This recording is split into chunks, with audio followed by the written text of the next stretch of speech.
എന്നെയാ? ഇയാളെ എന്താ പറഞ്ഞ് വിളിക്കണം? എടാ വേലിച്ചെറുക്ക എന്ന് വിളി. ഒന്ന് പോടോ. താനിങ്ങോട്ടൊന്ന് വരാവോ? എന്തിന്? അയ്യോ, ആ കപ്പ വെന്ത് കുഴഞ്ഞു കാണും. അടുപ്പിൽ നിന്ന് ഇറക്കി വയ്ക്കാവോ?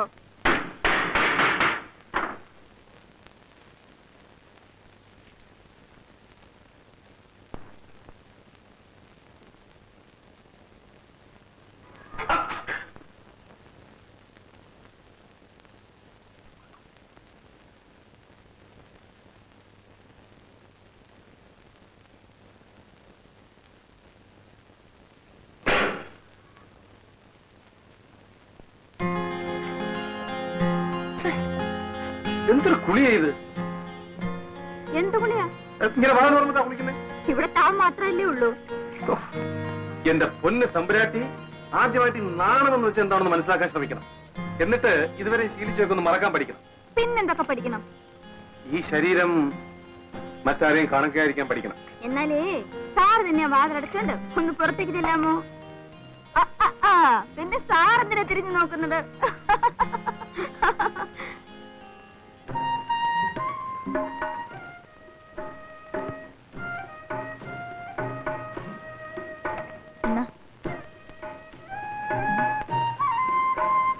ഇത് കണ്ടോ? എന്റെ ഭർത്താവിനെ കൂടാതെയുള്ള സന്തോഷമോ സ്വർഗീയ സുഖാനുഭവങ്ങൾ പോലുമോ ഞാൻ കാക്ഷിക്കുന്നില്ല. അദ്ദേഹത്തെ കൂടാതെ എനിക്ക് ജീവിക്കുവാൻ സാധിക്കുന്നതല്ല എന്ന് സാവിത്രി പറഞ്ഞു. ഇത് കേട്ട യമൻ എന്നാൽ അങ്ങനെ തന്നെ ആകട്ടെ എന്ന് പറഞ്ഞ് സത്യവാന്റെ ജീവനെ ബന്ധിച്ചിരുന്ന കെട്ടഴിച്ചു. ഹേ ഭാഗ്യവതിയും ഭർത്തൃഭക്തിയുമായ സതീരത്നമേ, ഭവതിയുടെ ഭർത്താവിനെ ഞാൻ ഇതാ മോചിപ്പിച്ചിരിക്കുന്നു. വിജയം കൈവരട്ടെ എന്ന് അനുഗ്രഹിച്ചു. ഇങ്ങനെ സാവിത്രി തന്റെ സാമർഥ്യം കൊണ്ട് തന്റെ ഭർത്താവിനെ രക്ഷിച്ച് ഭാഗ്യത്തിലേക്ക് നയിച്ചു. നീ ഇതിങ്ങനെ ഓടിച്ചു വായിക്കുന്നല്ലോ, ഇതിന് മുൻപ് ഇത് വായിച്ചിട്ടുണ്ടോ? വായിക്കുന്നു, പക്ഷെ മനസ്സിലാകുന്നുണ്ടോ? പഠിച്ചപ്പോൾ മനസ്സിലായില്ലായിരുന്നു. ചാരിത്രം നഷ്ടപ്പെട്ടു പോയതിനു ശേഷമാണ് ചാരിത്രശുദ്ധിയെപ്പറ്റി ശരിക്കും മനസ്സിലായത്. കാശും പണവും ആവശ്യത്തിനുണ്ടായിരുന്നെങ്കിൽ ചാരിത്രം മാത്രമല്ല എന്ത് വേണമെങ്കിലും സുരക്ഷിതമാക്കാമായിരുന്നു. എന്താ ചിരിക്കുന്നത്? പണക്കാരെല്ലാം ചാരിത്രശുദ്ധിയുള്ളവരാണെന്നാണോ നിന്റെ വിചാരം? പിന്നെ എന്റെ ഒരു അനുഭവം പറയാം. കണ്ടമാനം പണമുള്ളൊരു പണക്കാരൻ, എന്തോ പൂർവ്വവിരോധമായിരിക്കാം, അടിച്ച് സൂപ്പാക്കണമെന്ന് പറഞ്ഞ് വേറെ ഒരു പണക്കാരൻ 1000 രൂപ എന്റെ കയ്യിലെടുത്തിരുന്നു. ഞാൻ അയാളുടെ ബംഗ്ലാവിലെത്തുന്നു. ചെന്നപ്പോൾ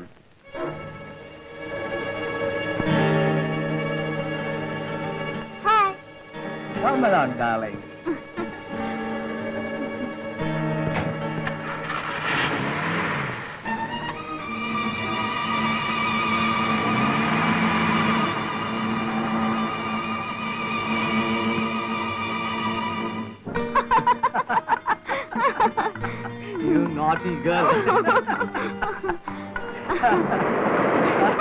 Hey, you.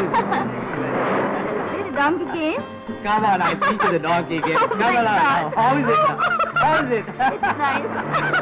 Now, come on.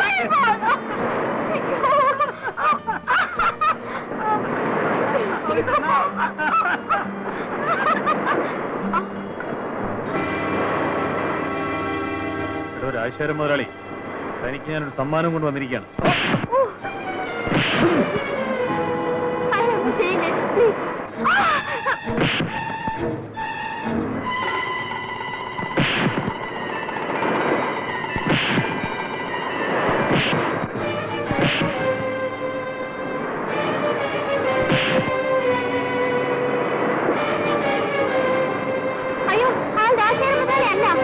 Rajasekharan മുതലാളി അല്ലേ?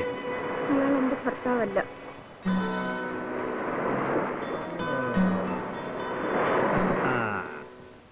അപ്പോൾ ഇത് പുറത്തറിയാൻ പാടില്ല അല്ലേ?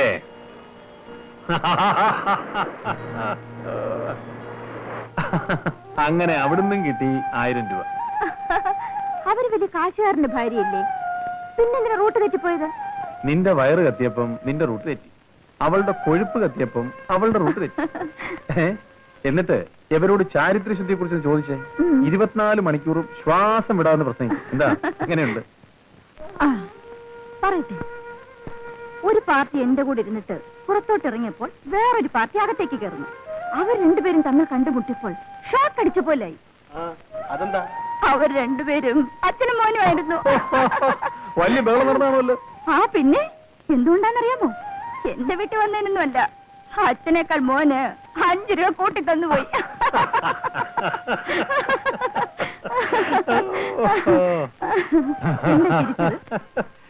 ഞാൻ വേറൊരു കഥയോട് തിരിച്ചു പോയതാ. എന്റെ അടുത്തോട് പറഞ്ഞിട്ട് ചിരിക്കുന്നു. വേണ്ട, വൃത്തികേടാ. ഓ, വല്ലാത്ത വൃത്തികേട്. ഞാൻ കാണാത്തത്. കേട്ട് കഴിഞ്ഞു പിന്നെ വൃത്തികേടാണെന്നും പറയരുത്. ഇല്ലില്ല, പറയാനേ.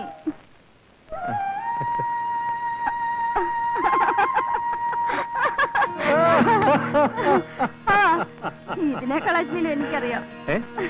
കേക്കട്ടെ. വേണ്ട പറയാൻ.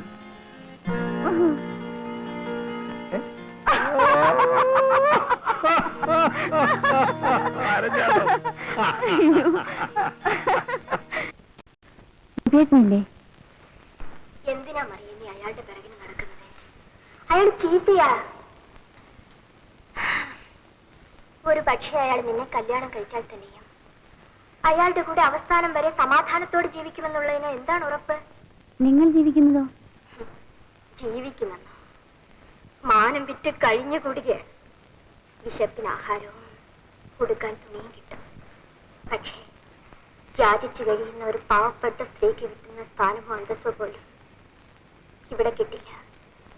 വണ്ടിനെ പിടിച്ച് തീപ്പെട്ടിക്കുള്ളിലാക്കി കളി കാണുന്നത് പോലുള്ള ദുരിതം പിടിച്ച ഒരു ജീവിതമാണ് എന്റെ ഈ വെപ്പാട്ടി ജീവിതം. പിന്നെ പലരുടെ മുമ്പിൽ പല്ലടിച്ച് കാണിക്കുന്നതിനേക്കാൾ ഭേദമാണല്ലോ എന്ന് കരുതി കഴിയുകയാണ്.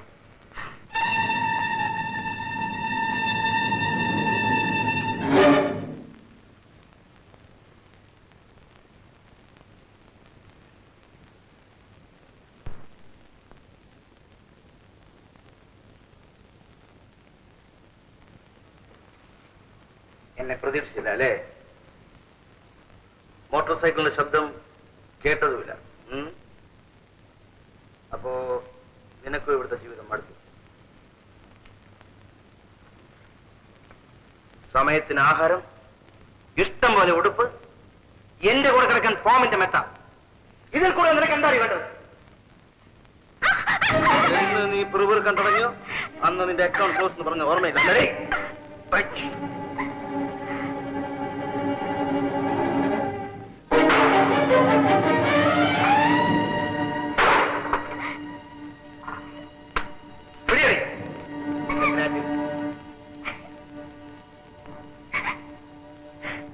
പടം നിനക്ക് ഇഷ്ടപ്പെട്ടോ?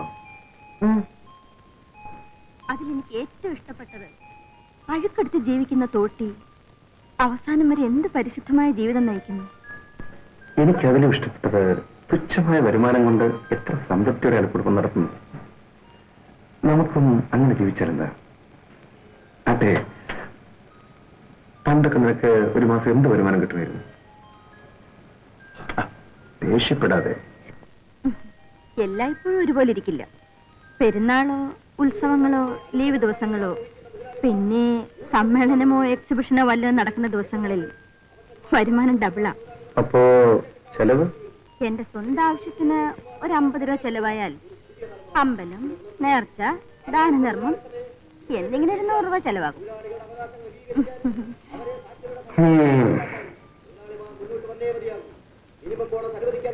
മീറ്റിംഗ്? അതെ, ഒന്ന് ശ്രദ്ധിക്കുക.